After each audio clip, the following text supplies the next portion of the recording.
శారదా చంద్రమౌళీశం రత్నగర్భగణేశ్వరం శంకరంచ ఋష్యశృంగేశం తుంగాం లోకగురూన్ భజే. ఉభయ జగద్గురువుల యొక్క పాదపద్మాలకి నమస్కారం చేసుకుంటూ, అలాగే నాకు జ్యోతిష విద్యను నేర్పిన గురువర్యులు జ్యోతిష బ్రహ్మ కీర్తిశేషులు శ్రీ ఈరంకి సూర్యనారాయణమూర్తి గారు, సూర్యశ్రీ దైవజ్ఞి గారి యొక్క పాదపద్మాలకి నమస్కారం చేసుకుంటూ, ఓం శ్రీ మహాగణాధిపతి నమః, శ్రీ గురుభ్యో నమః, హరి ఓం. వీక్షకులందరికీ నమస్కారం. ఆగస్ట్ మాసమందు ఏ విధమైనటువంటి గ్రహస్థితి ఉండబోతూ ఉన్నది, అలాగే ఆగస్టు నెలలో ఉండేటువంటి కుజగ్రహ మార్పు లేదా శనేశ్వరుని యొక్క వక్రగతి ఫలితము లేదా రవిగ్రహ మార్పు ఇత్యాది ఫలితాలు ద్వాదశ రాశుల మీద ఏ విధమైనటువంటి ప్రభావాన్ని చూపించబోతూ ఉన్నాయి, లేదా ఆ నెల రోజుల పాటు ఏ విధమైనటువంటి గ్రహస్థితి వల్ల ద్వాదశ రాశుల వారు ప్రభావాన్ని పొందబోతూ ఉన్నారు అనేటువంటి విషయాన్ని చాలా క్లుప్తంగా ఈ వీడియో ద్వారా తెలుసుకునేటువంటి ప్రయత్నం చేద్దాం. ముఖ్యంగా ఈ శాస్త్ర సంబంధమైనటువంటి విషయాన్ని అతి పురాణ గ్రంథమైనటువంటి గోచార దర్శిని వంటి ఉత్కృష్టమైనటువంటి గ్రంథం ఆధారంగా పూర్తి శాస్త్ర ప్రమాణాలతోటి ఈ విషయాలన్నింటినీ కూడా చెప్పడం జరుగుతూ ఉన్నది. ముఖ్యంగా ఈ ఆగస్టు మాసంలో ఉండేటువంటి గ్రహస్థితిని గనక గమనిస్తే, ఆగస్టు 2వ తారీఖున ఉత్తరా నక్షత్రం 2వ పాదంలోకి శుక్రుని యొక్క సంచారము జరుగుతూ ఉన్నది. అనగా శుక్రుడు తన యొక్క నీచక్షేత్రమైనటువంటి కన్యలోకి ప్రవేశం చేస్తారు ఆగస్టు 2వ తారీఖు నుండి. తదుపరి మాసం అంతా కూడా ఆయన అక్కడే సంచారం చేస్తారు. అలాగే 3వ తారీఖున మృగశిర నక్షత్రం 3వ పాదంలోకి కుజుని యొక్క సంచారం జరుగుతుంది. అనగా మిథున రాశిలోకి కుజుని యొక్క సంక్రమణం జరిగి ఆ నెలంతా కూడా కుజుడు అదే రకంగా ఆయన సంక్రమణం చేస్తూ ఉంటారు. అలాగే 18వ తారీఖున సూర్యుని యొక్క మార్పు, ఇప్పటి వరకు కర్కాటక రాశిలోకి ఆయన యొక్క సంచారం సాగింది. 18వ తారీఖున కర్కాటక సంక్రమణాన్ని వదిలిపెట్టి ఆయన సింహరాశిలోకి ఆయన యొక్క సంక్రమణాన్ని ప్రారంభం చేస్తారు. అంటే 18వ తారీఖు నుండి మాసం చివరి వరకు కూడా రవి యొక్క గమనము అనేటువంటిది సింహరాశిలోనే ఉంటుంది. ఆ తదుపరి మాసం చివరిలో 23వ తారీఖున మఖా నక్షత్రం 1వ పాదంలోకి బుధుని యొక్క సంచారం జరుగుతుంది. అంటే ఈ మాసంలో చాలా రోజుల పాటు కర్కాటక రాశి అందే సంక్రమణం చేసినటువంటి బుధ గ్రహము నెలాఖరులో 23వ తారీఖున సింహంలోకి మారుతారు. అయితే ఈ మాసంలో గురుడి యొక్క స్థితిగతులన్నీ కూడా కర్కాటక రాశిలోనే ఆయన యొక్క సంక్రమణం సాగుతూ ఉన్నది కాబట్టి ఫలితాలన్నీ కూడా అక్కడి నుండి తీసుకుంటాం. అలాగే శనేశ్వరుని యొక్క స్థితి వక్రగతిలో ఉన్నది. ఆయన మీనరాశి యందు వక్రించి సంచారం చేస్తూ ఉన్నారు. ఆ ఫలితాలను దృష్టిలో పెట్టుకోవాలి.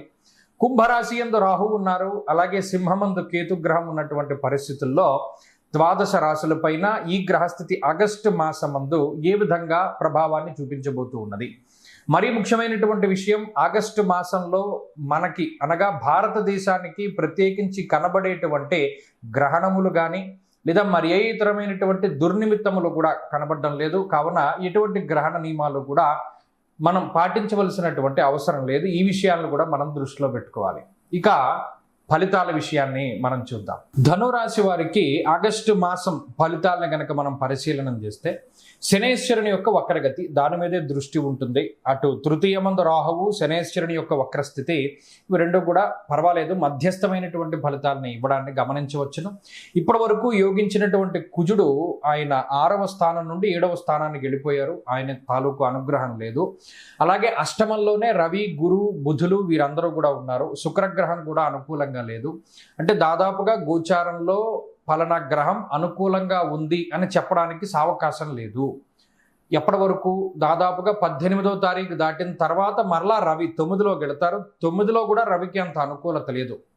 ఏమంటే ఈ అన్ని ప్రతికూలంగా ఉన్నాయని చెప్తున్నారు ఏంటంటే, మిగతా వాళ్ళు ఏమో అలా ఉన్నాయి ఇలా ఉన్నాయని చెప్తూ ఉన్నారని ఇక్కడ ప్రమాణపూర్వకంగా మనం తీసుకోవాలి.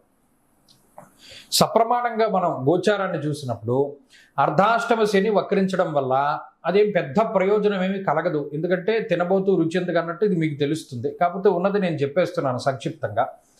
రాహు వల్ల ఉపయోగం లేదు.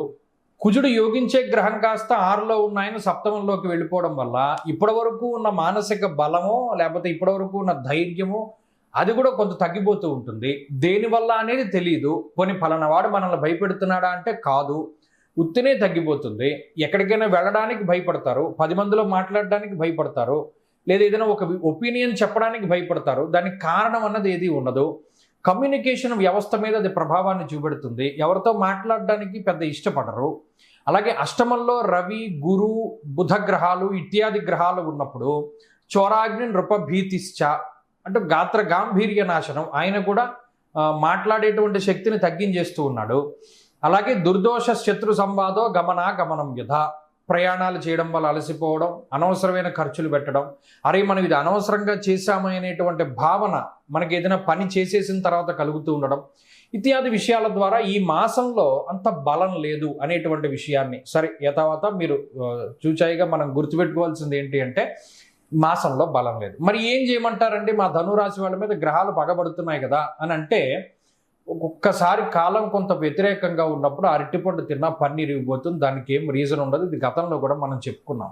అలాంటప్పుడు ఏం చేయాలి అంటే కొంత లౌకికంగానే ముందుకు వెళుతూ ఉండాలి. గ్రహస్థితిని నమ్ముకోకుండా మీరు చేయవలసినటువంటి పనులని ఇంకొకరి ద్వారా ముందుకు తీసుకెళ్తూ ఉండడం. మీ కుటుంబ సభ్యుల్లో ఎవరో ఒకరిది బాగుంటుంది, అందరివి ధనురాశులు అయితే ఉండవు కదా, ఇంకొకరిది బాగున్నటువంటి వారితోటి వ్యవహారాల్ని ముందుకు నడుపుకుంటూ వెళ్ళడం, ఇంకొకళ్ళ గ్రహస్థితి బాగున్నటువంటి వారితోటి ఎక్కువగా తిరుగుతూ ఉండడం, మీది వాళ్ళకి అంటుకోకపోయినా వాడిది మీకు అంటుకుంటుంది. కాబట్టి ఈ విషయాలను అలాగే మన గ్రహస్థితి తాలూకు వ్యతిరేకతల్ని మనం ఎలా తగ్గించుకోవాలి అంటే పరమేశ్వరుడు మాత్రమే తగ్గించగలడు. పరమేశ్వరుడు అంటే శివుడు అని కాదు, విష్ణుమూర్తి అని కాదు, పరమాత్మ. అది మీరు ఏ రూపంలో ఆరాధన చేసినా ఆయన పలుకుతారు. కాబట్టి శివారాధన చేసేవాళ్ళు శివారాధన చేయవచ్చు, విష్ణు ఆరాధన చేసేవాళ్ళు విష్ణు ఆరాధన చేయవచ్చు, అమ్మవారి ఆరాధన, గణపతి ఆరాధన, సుబ్రహ్మణ్య ఆరాధన ఏదైనా చేయవచ్చు. ఏదో ఒకటి చేయండి. అన్నీ కలిపి కలగాపులగం చేసేస్తే ఒకడేమో సోమవారం ఒక దేవుణ్ణి, మంగళవారం ఒక దేవుణ్ణి, బుధవారం చేయొచ్చు, దానివల్ల తప్పులేదు. కానీ దేన్ని పట్టుకుంటున్నాం అనేటువంటి దాని మీద ప్రాముఖ్యత. మీ గ్రహస్థితికి సరైనటువంటి దైవం ఎవరు అంటే చక్కగా లక్ష్మీ నరసింహస్వామి వారి యొక్క ఆరాధన చాలా మంచిది. ఎందుకంటే మనం విష్ణు ద్వాదశనామ స్తోత్రం అని ఒక స్తోత్రం ఉంటుంది, చక్కగా అది చదువుకోండి ప్రతిరోజు. అప్పుడు ఎక్కడెక్కడ ఏ రకంగా పరమాత్మని ధ్యానించాలో అందులోనే చెప్పేస్తారు. విష్ణు ద్వాదశనామ స్తోత్రము అది చదవండి. ధనురాశి వారికి ఈ మాసంలో ఆ గ్రహస్థితి నుండి బయటపడడానికి అది చాలా గొప్పగా ఉపయోగపడుతుంది.